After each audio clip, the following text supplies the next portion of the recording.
The year 2021 was an interesting year. I've experienced the most amount of change that I've ever experienced in any of my years, any of my 38 years on this planet in 2021. On paper, it was a successful year. On paper, we've done the most amount of revenue that we've ever done inside the history of this company, even after making some drastic changes. But it's also the year that I've had the most amount of change, shedding, letting go, and realizations about myself that I've ever had. There was a lot of highs, there were a lot of lows. There was a lot of things going on in 2021, both in my personal life and in business. It was a lot. And in this episode, I'm going to share all of it with you. So keep on listening.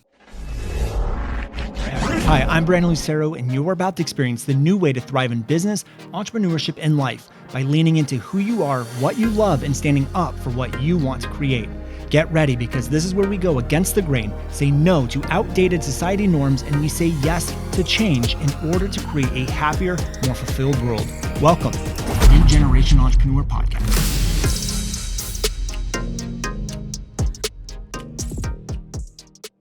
Hello, everyone, and welcome to another episode of the New Generation Entrepreneur Podcast. Today's a big episode. Today is an episode where we're going to go through our year 2021. It's our year in review. This was a massive, massive year for me. It was a massive year for the company. It was a massive year. There's a lot of change. There's a lot of letting go. There's a lot of shedding. And there was a lot of pain, a lot of wins. It was a lot of all emotions on all spectrums, from the highs to lows. It was just a crazy year. And it sounds like from many people that I talked to, starting in July and August, leading up to now when I'm recording this, which is early December, there's been a lot of change. It's been a crazy year. And I think there's a lot of reasons for that, which we can talk about. But I think everything ended up being good. I do think that a lot of the things we perceive as hard times and failures or emotionally hard times are really just blessings. They're opportunities for growth. They are necessary for us to move. You know, people don't move or change until they really have to. And this year caused a lot of people to have to change and have to move. And so one of the things that I focus on a lot inside of our company that's led to a lot of growth is actually changing and doing things differently before I have to. Like, I don't want to be put in a spot where I'm like, okay, I have to change in order to survive. So we're always trying to change and adapt. And I always thought that I was pretty good at that. I always thought that I was pretty good at like adapting and changing and evolving and not getting stuck on one way of doing things. But there were a lot of areas inside of my life and inside of the business that I was blind to, that I was not seeing, that needed change, that needed some letting go, that needed some shedding. And we're going to talk about all of that stuff here today. But I want to talk about something first before we dive into all of this. As most of you probably know, I do work with the shaman Don Javier. And just like many other people inside of the space, like Jim Fortin and James Wedmore and a lot of other people as well. And one of the things he's talked to us about earlier in this year was that he said everything's going to start intensifying. And he said, you know, the happy are going to be happier, the sad are going to be sadder, the depressed are going to start becoming more depressed. And I do believe he said over the next 6 years especially, and I do believe that we're already starting to see it now. And I think because of everything going on in the world, and I'm not going to dance around the subject, because of COVID and people being on one side of COVID versus the other side of the COVID, there's the whole vaccine, anti-vax, people in the middle, mask this, mask that. I mean, there's just so many opinions and so many people being frustrated and so many people being mad at each other that this is happening on a global scale. And energetically, when you have this much emotion flying around on an energetic level, it's going to cause some chaotic energy in the world. And it's more important now than ever to make sure that you're always maintaining that internal peace. You're living in compassion, whether someone has a different belief than you or not, to still love and live in compassion of other people. Everybody's scared. And that's the thing, is even though you may not feel like you're scared, you are. You know, we're all worried that something's going to turn out the way we don't want it. We're always worried that our life's going to get interrupted. And so maybe you aren't scared, but there are concerns, there are worries, there are things going on. And we have to remember now more than ever to live in compassion. But my belief, and again, I don't know this to be true, but my belief is because of this chaotic energy, it's causing a lot of chaos in the world and it's manifesting in a lot of different ways. And I'm going to talk about how my year has gone, what my year has looked like. And I also think this year, because of the way things are going, is causing a lot of growth for a lot of people. And I do believe in the end, it will be a good, beautiful outcome. But it's just hard as we're in the middle of it and it feels like everything's kind of falling apart. And that's how my life was this year, is I feel like everything that I was used to, everything that I was comfortable with, everything that was happening in business, in my personal life, with my family, everything that was familiar to me got ripped apart this year, and it has been tough. And I'm going to talk about that today. So let's dive into this. I'm just going to go through my year in review. And where do I want to start? I think I'm going to start just by recapping revenue, what we've done over the last couple of years. So just to give you guys context to where this episode is going, in 2019, we did 1.1 million in revenue, like collected money. 2018 was really, I consider that our first $1 million year, although we did, I think, around 800,000 in collected revenue, but we had generated in sales over $1 million. So like payment plans and stuff like that. But 2019 was our first year. We did over $1 million, so 1.1. In 2020, so last year, we had done 2.1 million. And then this year in 2021, we're on pace to do 2.4 to 2.5 million. Now, to kick off the year, there was a couple decisions that were made.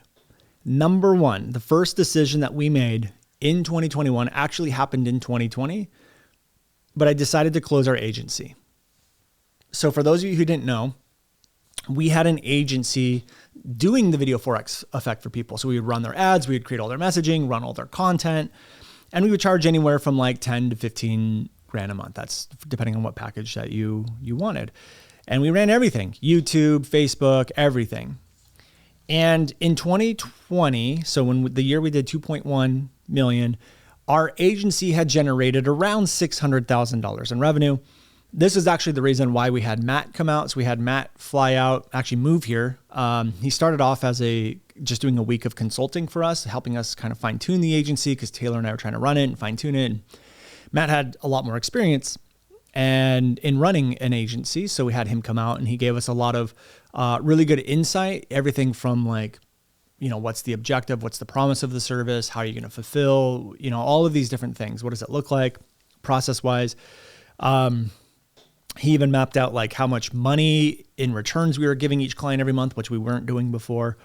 Asked us, do you want to be a production house or do you want to be an ROI focused agency? Or do you want to be just like a production house where it's just, you get X amount of content? So he brought us through all of these things and it was great, but I wanted him out here. So I eventually convinced him to move out to California and he started running our agency and we did it for a couple of years. I believe he moved out in 2018, 2019, somewhere around there. And maybe 2019. And we started running the agency. And I'd say 2020 was the year where we really had it pretty dialed in. It was like just consistent every single month. We collected the money we got, that was just like $40,000 or $50,000 or whatever it ended up being.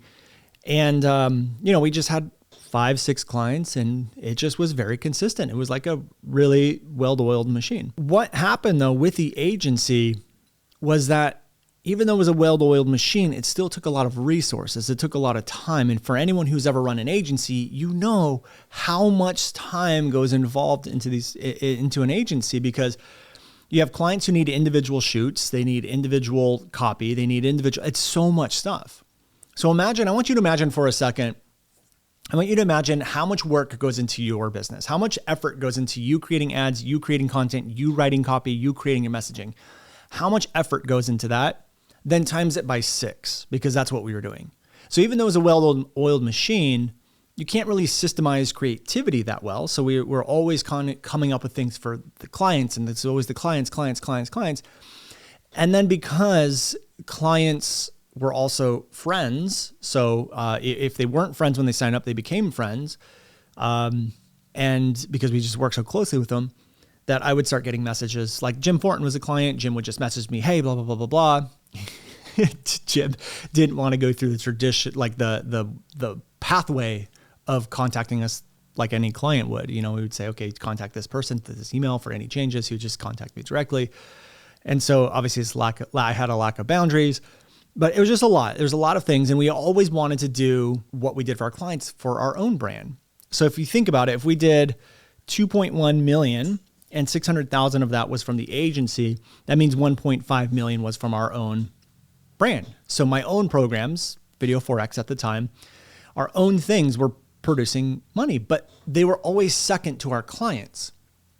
So leading into 2020, we decided to close the agency because there was so much time, so much energy, and so much effort going into other people's brands and not going into ours. And yes, we could have probably hired more and systemized it more and things like that, but no one really wanted to do it. I didn't want to do the agency, which is why, I brought in Matt. Taylor didn't want to do it. Even Matt was getting tired of it. Matt's like, I just want to work on our brand. I want to do what I'm doing for clients, but I want to do it for us, for you. I want to do it for this brand, and let's build this brand out. And he's like, I don't want to really work on the clients. He's like, I will, but if I had a choice on what I wanted to do, this is what we would do. And so for me, it was a pivotal moment. It was a moment where I had to let go. I had to let go of what we basically were doing for most of our revenue. Remember, when we started the Video Forex, most of our revenue, it was an agency. We worked with a lot of people. So I had to let go of what I was doing. I had to let go of $600,000 a year, which, by the way, on the 2.1 million, our profit was maybe around $500,000 or so. So we had about a 25% margin. So when you're profiting $500,000 a year and you let go of $600,000 in revenue, that's a lot. That's a pretty big amount that you're letting go of, and really banking on the fact that you're gonna do it. We're gonna build this brand out. We're gonna actually make this thing successful, because I basically lost, I don't know what that is, 40% or 30%, 30 to 40% of my revenue overnight with this one decision. But again, I had to close the agency. It took away from us. The team didn't enjoy it. And the other thing I didn't like about the agency was that when you have such high retainers, which are great, but you have such high retainers on maybe 5 clients, or even if you just have 5 clients altogether, you lose one of them, that's 20% of revenue just gone. So anytime we would lose a client, it was like 20% of our revenue is just gone overnight. And we didn't want more than 5 clients or 6, because that's all we could handle. If we went more than that, we would have to build out more systems, more team, more things. And to me, I want to keep things simpler. I want to keep things easy. I don't want more systems. I don't want more processes. I don't want more team. I just want to do one thing and do it really well. So that's what we decided to do, is close the agency. Now, here's the emotions I went through. Number 1, worried, concerned, nervous. I mean, we still had payroll that needed to go out. So when we closed the agency, I didn't have that $40,000 or $50,000 of recurring income coming in January. It was gone. I still had payroll. I still had invoices. I still had bills. This is why getting your finances is so important. This is why I really preach Mel Abraham and his trainings on keeping you guys financially stable. Because the nice thing is in 2020, Mel helped me get my personal finances in order. So I still had my own personal savings. I had equity in my house. I had, retirement going. I had a lot of stuff going so that I wasn't 100% reliant on the company for my own personal stuff, but I still had all of these bills to pay. Luckily, we had some savings in the business and stuff like that where it was very easy to make that happen. We also had reoccurring payments going on at the same time. So when we look back in 2019, we had done when we look back in 2020, heading into 2021, we had done 2.1 million. A lot of that was on payment plans. So people with a 6-pay, 12-pay. So we did have some revenue still coming in, which was enough to pay the bills. And we still were a little bit profitable each and every month. So it wasn't this massive thing where it's oh my God, we're losing money every month. I mean, we were, but I'll get to that point here in a second. But some of the things that I had to really embrace were the be, do, have model. You hear me talk about that. You hear Jim Thornton talk about it. Jim Thornton's really the one who brought it to light inside of the online entrepreneur space. But the be, do, have, it's if you want to be a multi-million-dollar company and you want to do it with your own product, what do you do? well, you don't do things that make you unhappy, that add more stress to the company, that add more pressure to the company, like running the agency. So I had to live as if the result we wanted was already there. And that's exactly what I did. I used tools like moving my attention. I used tools like walking out in nature. And I'm going to talk about this throughout the episode. But when you go out in nature and when you move your attention, it keeps you in the present moment, and everything else that's a worry to you goes away. And so I remember one of the things that Don Javier has told us is that when you're present, you don't have to worry about the things that you would normally worry about. Let me give you an example. When you go to pay your bills, that moment of you paying the bills is really the only time you really need to be concerned with money, look at your money, blah, blah, blah, blah. But when you're not paying your bills and you're in a walk in nature, why do we let those things ruin those moments? And so what I would do is like, yes, when I'm in business mode, I have to manage those things and think about those things. But then when I'm not in business mode and I go for a walk, those things don't need to enter into my mind. They don't need to ruin that moment. So I would pick and choose the moments that I would have to be concerned or absorb my energy and my intention into those quote unquote problematic things like the finances and the money and the things that would cause worry and stress. I got to pick and choose when I was in those moments and when I was not. And I had to get very good at being able to go into nature and realizing right now, this moment, the business doesn't exist. The haters don't exist. The team doesn't exist. I'm just here in nature. And it was like nothing was even wrong. And I want to be very clear. What I'm not doing in those moments is I'm not pushing those emotions down. I'm not bearing those emotions. I'm not pushing the emotions down. I'm not ignoring them. I'm being present to what's right in front of me in the moment. And there is a difference.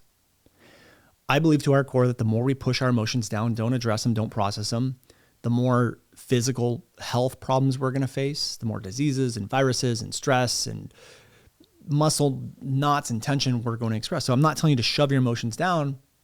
There's a difference. It's about being present in the moment. It's not letting those things enter your consciousness. They're there, but they're not letting them enter their consciousness. They still exist, but in those moments, they're not in your awareness. What's in your awareness is what's right in front of you. And so I really had to embrace that moving into January of 2021. So that was the big first thing. Now, the second thing, and this is why I said we were losing money every month, is because we were going into a launch. So we were going into the launch of the Video 4X effect. We had spent probably 40 or 50, well, I don't know the exact amount. I'm going to guess it was roughly around $30,000 to $50,000 to create our video series between payroll that went out, contractors, venues, Airbnbs, travel. We probably spent $30,000 to $50,000 total on our video series. Now we had, I believe it was a $15,000 budget that I gave the team, but that doesn't include all of their payroll and stuff like that for the months that it took to create this. So adding that all in, it was probably $30,000 to $50,000 that we spent on this video series. And so we knew we were going to do a video series launch of the Video 4X effect in the first quarter of 2021. And I wanted to do a $3 million launch. So when I met with Matt and I met with Taylor, and we started mapping out in September of 2020, we started mapping out our 2021 year. And I said, this is what we want to do. They said, well, you're going to have to spend, well, how much do you want to spend on ads? And I said, well, maybe 100,000, something like that, maybe 150,000. And I thought that would have been enough. I thought that was good. And I looked at our bank account. I'm like, okay, cool. Like even if we lose 150,000, I still feel comfortable with what we have. We can still maintain things.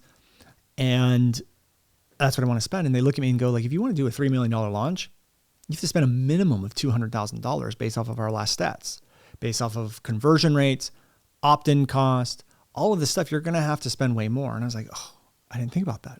I didn't realize that. So I had to live the be, do, have model. So what I realized is I set myself up for this potential massive storm of stress and anxiety in the first quarter of 2021 because we had shut down the agency that was bringing in $600,000 in revenue. All I had to support us was just payment plans that we had from our past launches. And then on top of that, I was spending $250,000 on ads because remember, our runway is like 3 months. So we start spending money on our launch in January, even though cart doesn't open till January, February, till March, like the early part of March. So not only had I just spent $30,000 to $50,000 on a video series, I also shut down $600,000 of recurring revenue that we had, and I was spending $250,000 on ads. I didn't realize I had done all of those things. And so when we were smack dab in the middle of it, the pressure was really on. So I really had to move my attention. I had to make sure that I was maintaining a right intention as well. So I had to move my attention to make sure that I was always in a good internal space. But I also had to set my intention. So I had to be very intentional with what I was doing. Why were we doing this? And I've gotten in trouble in the past of making my intention all about money and not really about the students. That's been a thing that I've had to deal with over the last couple of years. And in this launch, my intention was spot on. It was all about service. How do we make this the best launch possible? How do we add the most amount of value? But I was also very intentional with our communication. How do I communicate the real problems? How do I become specifically accurate? How do I even use this experience to test more messaging and other things like that, different patterns and stuff like that? Now, to add on top of this, if you thought it couldn't get any worse, I also had taxes due. So you have taxes at the end of the year. So let's stack up all the things that have happened in the beginning of January. I had taxes due. We were spending $250,000 on ads. I had just given up $600,000 worth of revenue, and I had just spent $30,000 to $50,000 on a video series.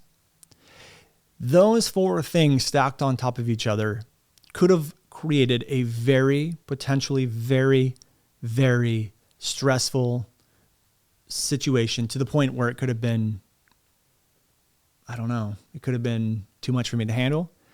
It could have been, I don't know what the right word is I'm searching for, but just, it could have been too much.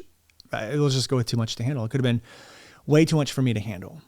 And although I didn't realize that I had done all of those things, and I was just looking at the positive, and I was being very optimistic, and I was looking at this new launch and how many people we're going to serve and all of this stuff, and I could feel the energy behind our launch. I was really excited for it. You have to be very careful not to set yourself up into situations like that. Like, you're going to have to do that every once in a while, but sometimes people bite off more than they can chew. And I'm one of those types of people. Sometimes it's better to do things in steps instead of compiling everything up on top of you. And had I gone back and done it a little bit differently, I may have decided to end the agency maybe after our launch. We had the reoccurring revenue, maybe hired a contractor or a couple of them in between to keep that agency going while we focus on our launch. There's other things I could have done. But it was a moment of walking off the ledge and hoping the net appears, which I've always had to do. And I'm telling you right now, as an entrepreneur, that whole thing of walking off the ledge and hoping the net appears, it doesn't go away. The cliffs just get bigger. So there have been multiple times inside of my entrepreneurial journey where I've had to walk off the cliff and hope the net appears. You have to take a Hail Mary and hope that it's going to work out for you, and live in that optimism and live in the knowing and move your attention to what outcome you want and set your attention of what's going to happen and operate there. And a lot of people think, once I get past this ledge, or once I get to $500,000 or $1 million or whatever amount it is, then things will be different. I'm telling you right now, they don't get different. They just get, or better. Well, let me put it this way. They get better, but they also get bigger. So your rewards get bigger. The risks also get bigger. So this idea of having to walk off the ledge, it doesn't go away. The cliffs and the ledges just get bigger as you start to make more money. And I had to live that. I had to go through it.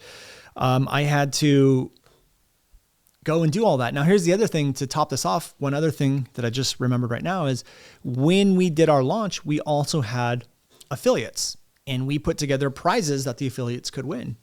And so we had, like, think over 50, maybe even, no, I think it was $75,000, somewhere in the $60,000 to $75,000 in prizes that I knew I was going to have to give out. So not only was I spending $250,000, but I was giving out another $60,000. So we're like $310,000 all in on this thing. And so this launch needed to work out. Like it had to, otherwise I don't know what we would have done if I had taken all of that as a loss. That would have been not fun. So anyways, that's what we did. So we went into the launch. We did the launch. And so through January, through February, and through March, it was just a lot of spending. And I'm going to give you I'm going to walk you through the steps of what I did financially during this times to make it a lot easier. But just no, I'm not giving you financial advice here. You need to just talk to your financial advisor or whoever you trust with money. This is not me giving you financial advice. But some of the things that I do during launches is I never spend that money myself. So when I spend $250,000, it's not coming out of my bank account. I'm using debt.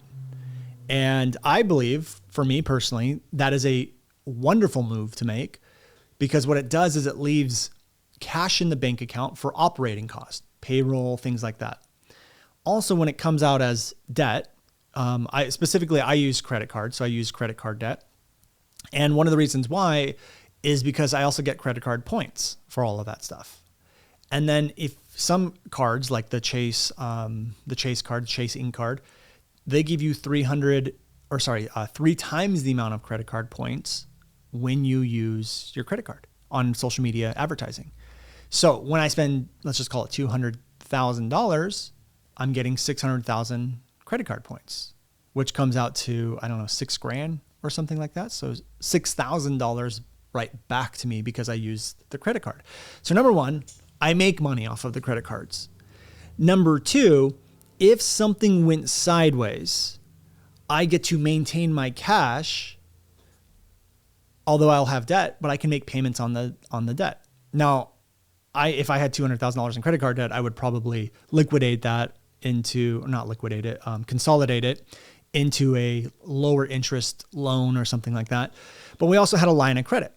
So I can use the line of credit to pay off the credit cards if I need to, things like that. And one of the things that a piece of advice I got from Mel was to always go to your bank and get a line of credit if you have a business. He says you don't have to use it, but he said when you need a line of credit, they will never give it to you because you're probably in a tough financial spot. So he said always go get your line of credit when things are good. That way it's just sitting there. You don't have to use it.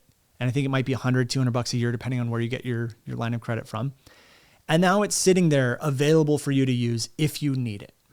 But you'll never be able to get it when you need it. You have to be able to go get it when you don't need it. And that's when they'll approve you for it. So we had that as well. So my process of what I always do, again, this is not me giving you financial advice, but what I always do is I always use debt to pay for our Facebook ads. And then as soon as cart closes, I just pay it off right then and there. Now, because our launch is 3 months long, really what I am doing is I am using my credit card, paying it off in January, using the credit card, paying it off in February, because I don't want any of the interest payments and stuff like that. So I do pay for a portion of our ad spend before, but the massive amount, like 75% of our ad spend, is all usually in the last 3 weeks of our launch. And then I pay it all off when cart closes. And that's the process that I use. So after going through all of that, we go through our launch. It was a very successful launch. It was our biggest launch to date. And we did $1.6 million in sales. So if everyone makes their payment plans, when all things are said and done, $1.6 million. Now, what ended up happening is as soon as I collected all that money, and by the way, you really only collect 40% of it upfront usually, because a lot of people do payment plans and things like that. After I collected all of that money and I paid off the ad spend, I paid out our affiliates, their commissions, plus all the bonuses. I paid our contractors, paid the team, paid everything that I owed, taxes, if I didn't say taxes already, paid taxes for the year, which by the way, it was like a $150,000 tax bill. Paid off the taxes, everything. I wasn't really left with much money. So when you hear people say, hey, you know, we did $1.6 million launch. Like you probably heard us say we did 1.6. You're like, wow, man, Brandon just got $1.6 million in his bank account. It's like, no, I didn't get $1.6 million in my bank account. I got 1.6 million in potential revenue with maybe 600,000 to 700,000 of it right now. But after paying off the affiliate payments, which was hundreds of thousands of dollars, paying off the ad spend, which was hundreds of thousands of dollars, paying taxes, which was over $100,000, we weren't really left with much. What I was left with was a pretty hefty monthly reoccurring revenue, which is why I love launches, because you get big bursts of money and you also get the reoccurring. So we had a big reoccurring revenue that was going to last us for the next 12 months, which is amazing. Like that's really really great. And I was really happy with that. Moving forward, I do think we could get our conversion rate up. I do think that on the next launch, we can spend the same amount, but we can actually increase profits. I believe sales could have been a little bit more than what they were on this last launch. But it was our first time. It was our first time with a brand new video series. It's a brand new launch. So we didn't know what to expect. So, had we brought in another 50 sales, that would have been another $150,000, which would have gone, right to us because all the other bills were paid off. So I do believe we could move our conversion rate higher on the next launch and do even better. And you have to remember that launches get better over time. So each launch is just like it's a compounding thing. Like there's people that went through one launch that will buy on the next one or the next one or the next one. And you have this compounding effect. So usually your launches will get bigger and bigger each and every year because of that compounding effect. So what we did at that moment is we went right into the affiliate launch for James, for Business by Design. Now, James has big, huge affiliate prizes and things like that. And for first place, I think it's like $111,000. And second place is, $30,000 or something like that. And I don't remember specifically what they were, but he has big affiliate prizes and we really wanted to go for first. But I had to remember to maintain our intention in the right place. It's about serving, it's about showing up for people. And our whole angle was that we want to mentor people. I really care about our BBD students. I really want to give them mentorship so that they can build the business that they want. It wasn't necessarily about the sales and it wasn't about the prize money. It was more about I'm going to create a bonus structure and a package for these BBD people that are going to give them the best chances of success. And I'm going to show up to the best that I can. And anytime I've led with that intention in any launch, we've always done really well. So when we went to go do this, I was off in Sedona with the team. We were filming. I was actually spending a lot of time working. Actually, the whole first year, I was spending a lot of time working. It was new launch, a lot of money, really stressful with the financial stuff. And then we went to Sedona. We were filming with James because that's where he lives. I had the intention in the right place. We were spending a lot of money. And the launch went great. And we ended up getting first. And we ended up having our best launch ever with James and BBD. And it was a giant success. So we're now back-to-back successes. I don't remember our numbers on BBD, but we did really well. I don't remember the hundreds of thousands of dollars. It was a multiple six-figure launch for us after our commissions and prize money and all that stuff. Don't remember the actual numbers. But right around that time, for those of you who know, I'm very spiritual and obviously I work with a shaman. I had a reading done with someone. I think someone offered to do a reading for me and I was like, okay, great. Yeah, let's do it. And this is a person that a lot of my friends had used and stuff in the past and said she was really, really good. And I remember her telling me, you're about to enter a 2-year phase of a lot of shedding.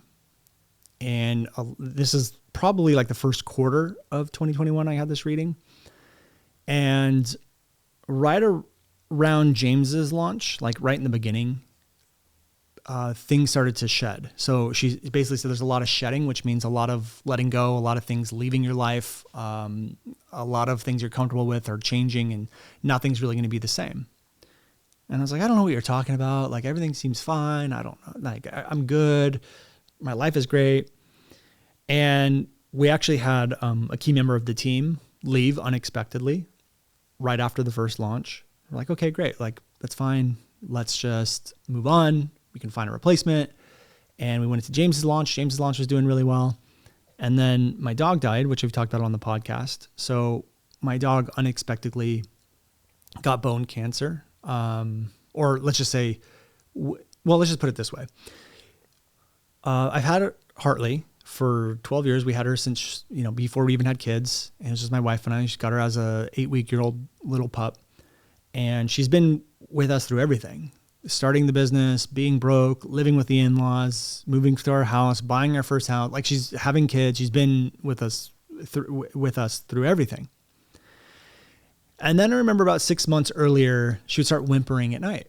And I was like, what's going on? She would like whimper, and she's just laying in her bed inside the house. And it's like whimpering. I'm like, I don't know what's going on with her. I don't know what's going on with her. And she seemed fine, would go on walks every single night. I took her for a walk every single day, or a run every single day for her entire life. She's a husky, so you have to get that energy out. And she liked doing a lot of play dates with Matt's dog. And so Matt would take her sometimes for the weekend and take them on hikes and stuff like that. And then they were playing in the backyard, and they kind of bumped into each other, and Hartley started whimpering and yelping and couldn't really walk on her leg. So we didn't know what was wrong. We went to my neighbor's a vet, so she came over to the house and was like, I hate to tell you this, but it doesn't look good. I won't know until I get an x-ray, but it could be like bone cancer or something wrong with her bone. Took the x-ray, realized that she actually had bone cancer. So for 6 months, she had been kind of whimpering at night because of the bone cancer. She was in pain. And so when the two dogs were playing, she bumped the bone that was decaying, and it kind of crushed in the bone. And that's why she couldn't walk on it. So we had to put her down. And that, I would say, was the start of the shedding. That was the start of when this year got really, really tough for me. And everything from that moment, right when we finished up James's launch, everything started to shift. Everything started to shed. Everything that I was comfortable with and familiar with was starting to leave. And it started with Hartley passing. We had an employee leave around that time. And to make it simple, basically what had happened this year is because of the launch, taking up so much time through the video series and the filming. I mean, filming was intense. It was like, at one point we were filming 9 days from morning to night. Like I was just gone. When I was in the middle of the launch, I was gone, right? Like even if I was with my family, I just mentally wasn't there. During this time, my wife's grandfather had also passed. My son was swept out into the ocean during this time, and my wife, I wasn't there. My wife had to run out and save him, and both of them almost got swept out into the ocean. So like he almost was gone forever, and my wife luckily was able to get out to him. There was just a lot of things going on. There's a lot of things that were going on that wouldn't normally go on in my life in a very short period of time. There was business stuff, there was personal stuff, and then there was also me going out on a ledge, hoping the net appears, spending that $250,000 with the bonus prizes, with taxes, with ending $600,000. That absorbed my time.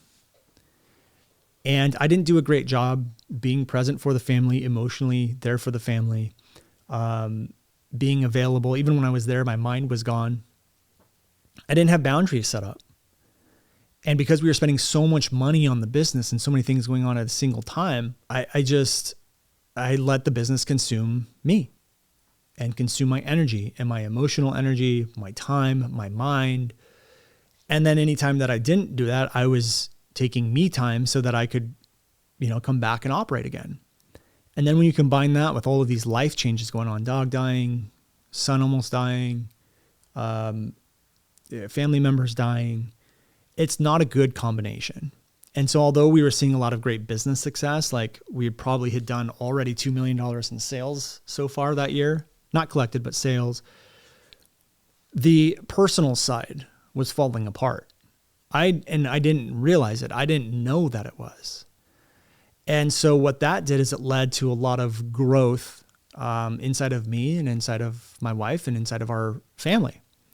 And so my wife was also going through her own health issues this past year as well. And I won't get into the details of that, but that was a complete lifestyle change for her, a complete shift in the way she looked at the world, her own personal growth, her own habits, her own stuff. And so when you combine all of these things into a mixing pot, it leads to a lot of change and shedding. So she was changing who she was. She had a lot of things that she had to change. She had lifestyle changes. I was consumed by the business. She was having personal things going on, like grandfather dying, that experience with our son almost dying. I had my stuff with the business. It just wasn't a very connected time of our relationship. And we've been together for 21 years. And it led to a lot of, I don't even know what the right word was, because nothing really got bad per se, but it was just different. It just led to a lot of change really fast and realizations. And I had grown so much and she had grown so much that we as a couple had to we changed, our relationship changed, our dynamic changed. And that's tough. And that's hard to go through, because everything that you're comfortable with. And I always believe when you're in a relationship, you either grow together or you grow apart. I mean, it's just as simple as that. And so as both of us are growing really fast at the same amount of time, keep in mind, we also have COVID going on. We have all these mandates going on. You have all of this growth happening with two individuals at one time. It completely changes the dynamic of your relationship. And it happened fast and it happened quick. So even though financially and business was succeeding, and yes, we closed the agency down, I was still going through a really hard time in my life. Because everything had shifted, everything had changed. Our business model wasn't the same. The way I interacted with my wife and our relationship wasn't the same. How I showed up to the family wasn't the same. And then you had all this external pressure from all of the world. You know, we're inside the house, we're not inside the house. We have to wear masks, we don't have to wear masks. We're this and that and da-da-da-da-da. It was really hard. So we went into a launch right in August. So we again went into an internal launch of the Video 4X. It was the last time we were launching it. My intention was completely gone. My intention to serve, to show up and do the best for the students, it was gone because I emotionally could not get myself there. And what we realized now looking back at it is what we were really going through, or what I was going through, was a lot of healing, past trauma healing. There was a lot of things, past traumas that I had in my life that I never addressed and never healed, that were actually manifesting my relationship with my wife and had been for a lot of years.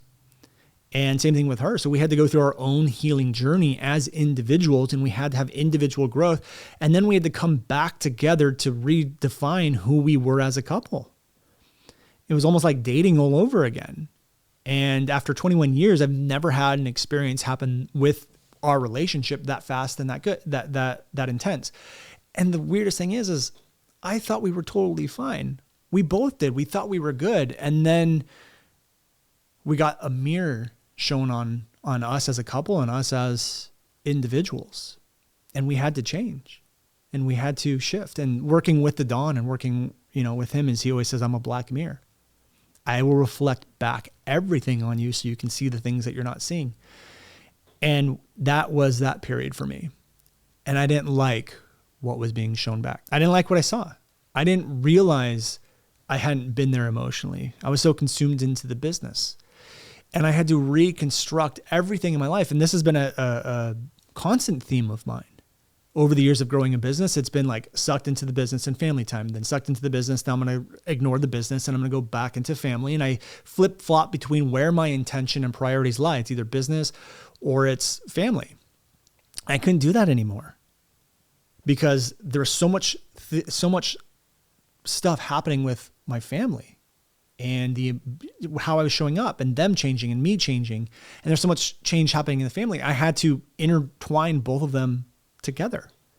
And really what it came down to is a couple things. Boundaries and communication. I had no boundaries on time within the business. I had no boundaries of how students can reach out to me, when they're reaching out to me, how the coaches reach out to me, when the team reached out to me. I had no boundaries on any of that because I was like, we're spending a lot of money. I need to be available, blah, blah, blah, blah. I had no boundaries.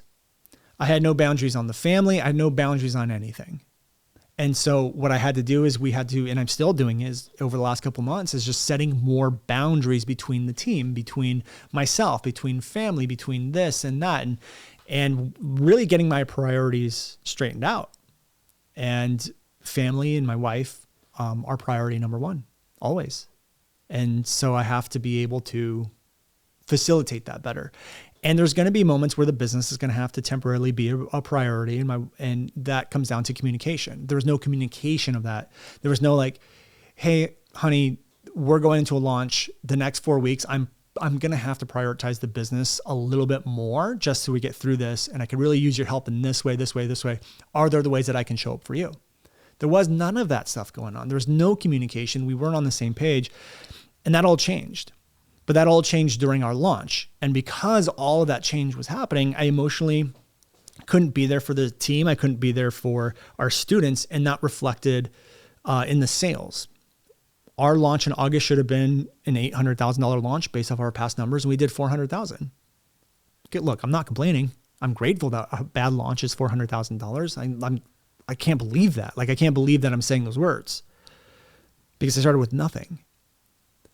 But when I, in a personal brand, have a product that is here to change people's lives, and I show up just concerned about how many sales are we making? Let's just get through this. Let's get it over with. And no intention on how do I show up in the best way that I can for the students. That's a big problem. But it was a big problem because I just couldn't get myself there. Emotionally, I couldn't get myself there. And one of the things that Don always tells us is you have to be able to move yourself out of those emotions. You have to be able to obviously process them and go through them, but you don't get caught up in them. Sometimes I think we get caught up in emotions for too long because we get attention from other people, or we want people to feel sorry for us, or different things like that. Process the emotions that you need to process, but then you move on. And he always says that those emotions are heavy.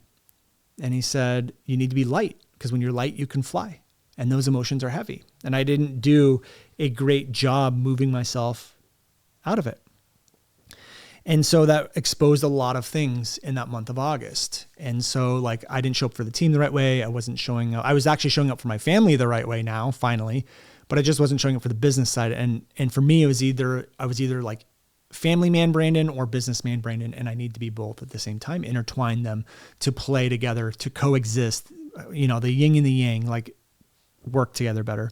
And a lot of it came down to boundaries and communication, but I'm so grateful for all that because now, I have never been more connected to my family.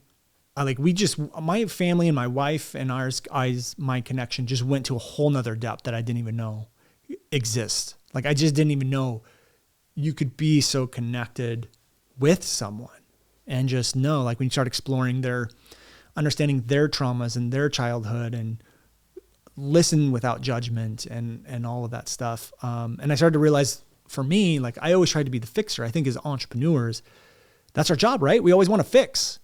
We always want to fix and solve things. And what I was doing to everyone around me was trying to fix their problems. And when they just wanted to be heard, it was everyone, my friends, my family, team members, wife, my kids. Like, anytime they were talking about a problem or what they're going through, I always tried to fix it.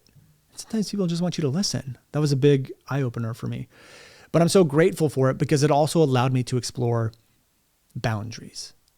And boundaries are actually a huge part of our next program. And I think what happens is a lot of people don't have proper boundaries even on their messaging. Who is creating your message? Is a hater creating your message? Is a team member creating your message? Who's creating your content? Are you doing content that you don't want to do? Set some boundaries on who's in charge of your message and who's in charge of your content. And understand where your boundaries are. And I do think that a lot of stress and unnecessary emotions that we process inside of business and in life are because of a lack of boundaries. So what came out of that August launch was, yes, we still made money. So grateful for that. And then we went right into our event in October, but I realized it was time. It was time to end the video Forex effect. So again, another shedding. We call this a shamanic death. I think everything in my life basically died and I'm having a rebirth of everything. So like, I'm a different person. My family's different. My business is different. We don't have the video Forex effect anymore. We're evolving it. And in September, I took time to really evolve this and evolve it into something more than just video. It's more about messaging, but it goes deeper than messaging. This new program is going to hit messaging on a whole nother level. Like I've really dove into the people who've seen the biggest success inside of our programs and figured out why they do versus other people. And we're incorporating way more of that stuff into the program. But we did our event, our Video Forex event, and it was part virtual, part in person. Did the event, and I tested all brand new content, had no idea how it was going to go, but that event was the content of our next program. And it went amazing. The first time I ever presented it, the second time I even did any of the slides or any of that stuff was at the event. I created the slides, didn't look at them until the day of the event, presented, and it went amazingly. Could have gone bad, but it went amazingly. I didn't get caught up in perfectionism. I didn't get caught up in what are people going to think. I just said, here's how I want to serve. This is how I want to serve. This is what I want to say. This is what I want to do. I hope they like it. And if they don't, then either I need to adjust what I'm doing, or maybe this means that my audience just isn't the right people anymore. And that happens when you change your messaging. You sometimes will have a shedding of your audience because your old messaging, your current audience is a result of your old messaging. And I was changing our messaging a little bit, but it went amazing. It was great. It was probably the most powerful event that we've put on today. And then after the event, it leads us to pretty much right now, and we're just in course creation mode. Again, I'm feeling the pressure right now because we are creating an entire new course. I'm actually moving out of California, and we have a new launch coming up, and it's a live launch that we've never done before. So when I look back at 2021, and I'm look at 2022, I'm kind of doing the same thing to myself. I'm putting so many things on my plate, but I'm now aware of it. I'm more equipped for it, better communication with my wife, still better boundaries, putting the priorities into the right place, understanding and being aware of all the pressures I'm putting on myself, moving myself out of the pressures as well so I can be at the best internal state that I can be. But to finish off this year of things falling apart, just to kind of recap, the program is gone, not anymore. Video Forex is gone. We're moving it to something else, evolving it to something even more. It's still going to be around messaging. So the program itself will be about 70% the same. And then we're taking some things out and adding in some more stuff and evolving what is already there. But course is gone. My dog died. Who I was as a leader and husband and family man and father is completely different. A much deeper connection with my wife. So all these things had to really fall apart over the years. And to top it off, I had to switch banks, which doesn't seem like a big deal, but when you're in the middle of like switching banks because you have to, nothing's in your control. It's just kind of like, great, like just throw it in the pile of stuff that I have to change. Nothing in my life, very few things in my life are still the same as they were a year ago. My wife and I decided to move out of state, and we are moving to most likely Arizona. So in the middle of the course creation, in the middle of launching, in the middle of spending all this money, we now have to pack up our house. We have to sell our house, move out of a state where we've lived our entire life, go to somewhere completely new, buy a house, move our kids into new schools, all while we're trying to launch, create a new program, and do all of this stuff. So there's been so much shedding inside of my life and so much letting go and so many different emotions from the highs to the lows that I'm just really looking back and going, money really doesn't bring you happiness.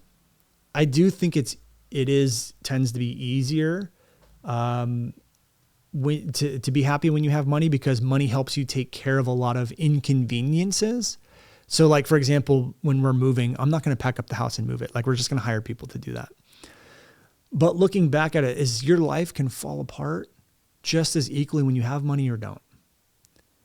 And there's a lot of us who are chasing money or say, once I have the money, then I will this. And I'm telling you right now, it doesn't matter how much money you make, how much revenue you make, how much profit you make, your life can still fall apart in a matter of months. Things can leave, people can go, people can change.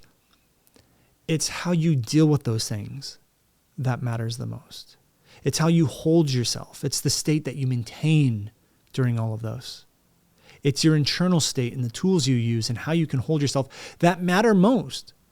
Because if you're able to maintain yourself in a good place, if you're able to have the tools, if you're able to be that strong person, the person that can not get caught up in emotions, you can navigate those things really powerfully, really well. And moving into 2022, there's a couple lessons that I want to share with you before we wrap up this episode that I learned from 2021 that I think will make 2020 way more enjoyable. I will be operating way more powerfully, helping more people, even though I still have a lot of change going on in my life. Keep in mind, when I got that reading, she said 2 years. I'm just about 1 year into it. So if she's accurate, if she's right, I still have another year to go. And I still feel that right now. Like, even if all the things on my plate right now are done, they won't be done till March. The move, the launch, the spending of money, all of that stuff. So here's a couple of lessons. Number one is less is more. What I've realized moving forward in 2021, I don't want to do more. I don't want more to work on more platforms. I don't want to do TikTok. I don't want to do dancing videos. I'm tired of doing things that I don't want to do. And I'm not going to do them anymore. This comes down to boundaries. I listen to my team. I take their ideas, but if there's something that internally doesn't feel good, I'm not going to do it anymore. And we're not going to move into more platforms. I think so many people try to take on so many different things so fast that they put in minimal efforts. I don't want to do that. I want to do exactly what we did in 2021, but I want to do it better. I want us to master what we did in 2021. I want to give us enough time to have mastery over the platforms that we're on, like YouTube and Instagram and our podcast. I don't want to do any more platforms. Here's the other thing people don't realize is when you do another platform, that's another system, another process, another responsibility that has to go on inside of your company. And if you don't have that properly set up, then it's going to take away from everything else. And then you just have a bunch of half-assed efforts going on inside of your company. Everything that you do new takes more energy, more time, more system, more process, and more team. Sometimes just mastering one thing and being really effing good at that one thing will yield you more revenue. And that's where our focus on 2022 is. I want my team to be happier. I don't want them to have to take on more responsibilities. I just want them to get better at what they already do. I want Matt to just have to focus on content for Instagram and YouTube and ads. I want him to get better at those things. I want him to take a mastery over those things. Taylor, I want her to run this company more. I want her to run the company without needing me. I want her to get better. I don't want her to add more team and more stress and more responsibility unless we need it with what we're already doing, but we're not going to need it because we're doing something new. I want Brittany to get better and have mastery over growing a podcast, managing the podcast, doing things that we've said we were going to do. I want her to do that. I want Julie to get better at mastering everything after the sale, the customer support, working with the students, better program. I don't want them to have to do more things. I want them just to get better at what they do. That is one of the focuses we're having on 2022. Next one is stop doing so much, which just kind of goes hand in hand with doing less. But I'm working way less. My schedule for 2022 will be working 10 in the morning till 2 in the afternoon with Wednesdays completely off. I want to do less. I want to make more and I want to do less. And I've gotten very clear on where I want to be inside the company, which is the IP, our intellectual property and our content and our messaging. That's it. And working with the students. That's it. That's all I want to do. And when I work from 10 to 2, that just means that's when I'm available to the team. That's going to give me enough space to focus on more of just the content, because I have to remember at the end of the day, and same with you, the people, your audience are coming to you because of you. They're coming to you because of what you're saying, what you're doing, what you're teaching. They come because of you.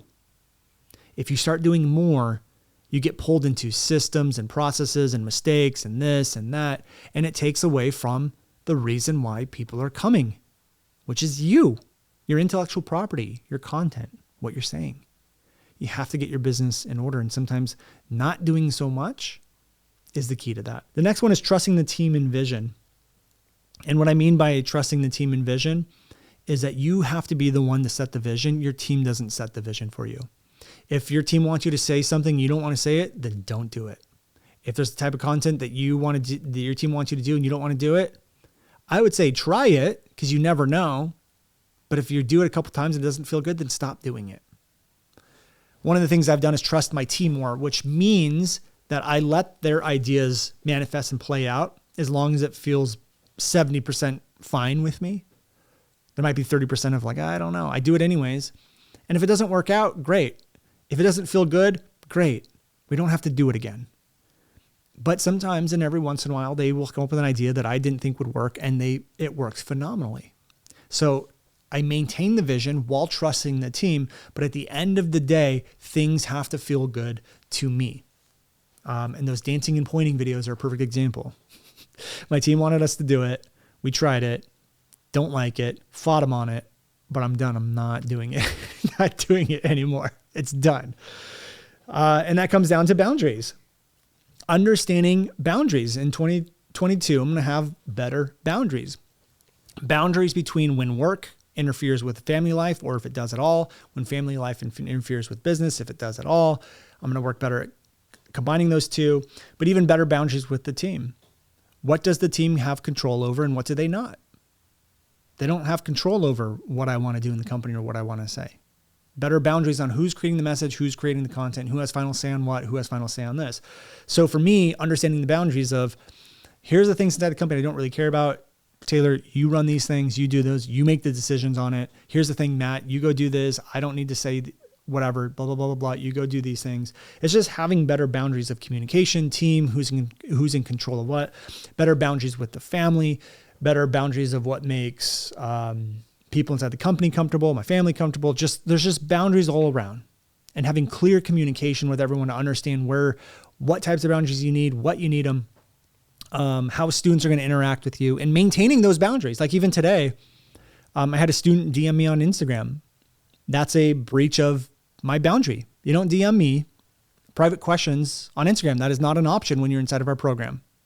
So I will respond and tell them to ask the future questions inside the Facebook group so everyone can benefit from it. But you have to maintain those boundaries. You have to have your personal power back to maintain those boundaries. The biggest thing for me this year also has been a continuation of my own growth. But like Don Javier said, everything that's going on in the world right now will intensify. If you're happy, you're going to be happier, and it's going to continue over the years. If you're sad, you're going to be sadder. And for me right now, what he always says is if you squeeze an orange, what comes out? Orange juice. Why? Because that's what's inside of the orange. And right now we're all getting squeezed. And whatever is coming out and how you're appearing in life and how you're interacting with people, that's inside of you.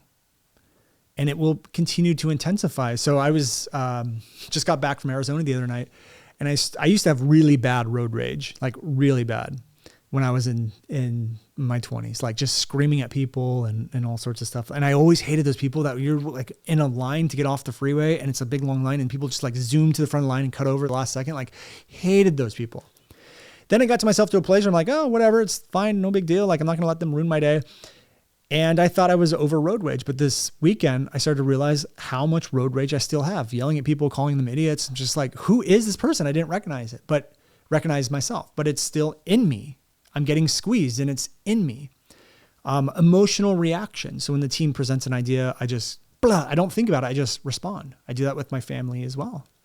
And that's getting more intense. I never thought it was that bad, but it's been getting more intense over the years. So the last couple months. And so I have to bring myself down to a place of being aware of it, then pausing, and then figuring out how I want to react. And so for me moving forward, I have to continue focusing on my own growth, which means raising my own awareness to how I'm showing up in the world.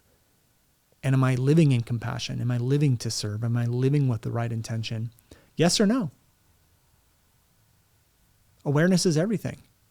You have to be aware first. And you have to be aware of how you're showing up, how you're feeling, why emotions are coming up. And then you have to explore those things to figure out what's going on. Maybe there's past trauma, maybe there's not. But for me, my focus is going to be on my own growth, even more so now. And that starts with being very aware of how I show up in the world.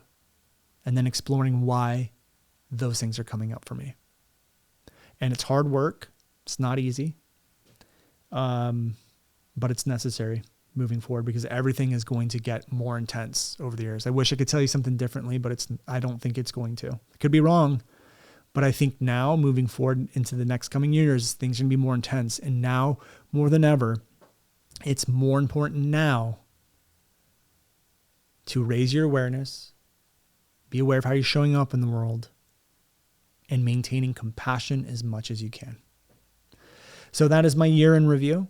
Hopefully there's a lot of lessons that you guys can take from that. Hopefully it's super value adding for you. And this was a big episode for me. A lot happened this year. I'm really excited to see what happens in 2022. I think it's going to be our most profitable year, our biggest year, but I also think it's going to be the biggest year in personal growth for me, of just completely letting go on a whole nother level and maintaining way more personal power. And what gets me really fired is I think we're going to help way more people in 2022 than we have my entire career inside of business. I'm really excited for it, especially with our new program and where I am today. I am not even close to being the same person today that I was a year ago.